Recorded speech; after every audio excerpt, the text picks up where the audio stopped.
Welcome back to Christian Life Hacks with Teacher OG. Today I am going to be going over some hacks that will help you speak in tongues.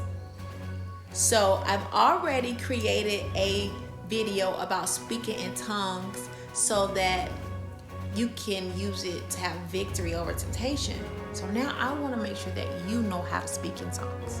So these are 3 life hacks that you're going to use all in one to speak in tongues.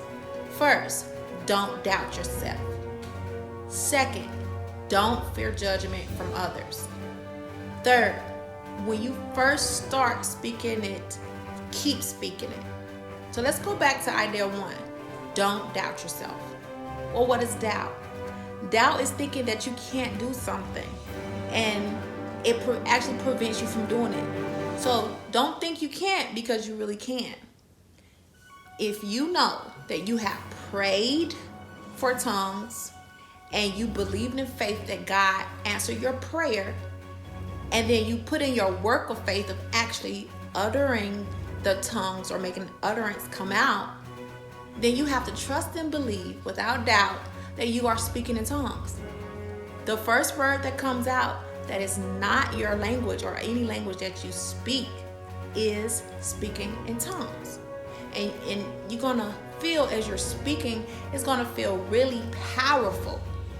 Okay? You'll feel the power coming out of your belly, out of your chest. That's tongue. And you may not feel that at first. That's fine. But just keep on speaking.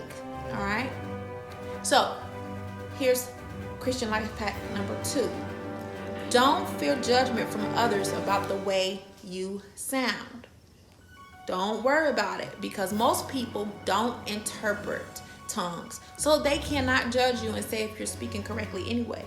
Some of us, we speak in tongues in front of our friends or our loved ones, our family, and say, how does that sound? How does that sound? They can't tell you how it sounds. They don't know. They're not God. Now, 1 Corinthians 14 tells us that we utter mysteries to God. Well, if God is the one who understands our tongues, how can we dare go and ask someone else if they understand or if it sounds right? No way. And I know some of you may be thinking, well, there are people who interpret tongues. Yes, there are people who interpret tongues, but they may not be able to interpret your tongues. Your tongues probably are not public tongues that need to be interpreted for the edifying of the church or for the church. You may just be speaking tongues from your personal spirit straight to God concerning you. So in that case, they may not need to be interpreted. Okay? Also, get comfortable with your holy language, making others feel uncomfortable. This is all about fear and judgment, because you will see other people judging you with their discomfort. They're going to be like, what is she doing? What is he doing? That's just their discomfort. That's their misunderstanding. And you have to remember that the people of the world don't understand the things of the Spirit, so no, they're not going to understand your tongues. Also, get comfortable with people laughing at you, especially little kids and family members. I've even seen adults laugh, but it's okay, because this is about you and God.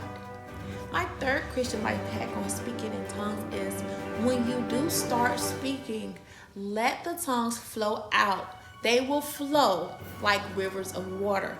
It is the Holy Spirit. The Holy Spirit is often compared to rivers of water. That's exactly what's going to flow out of you.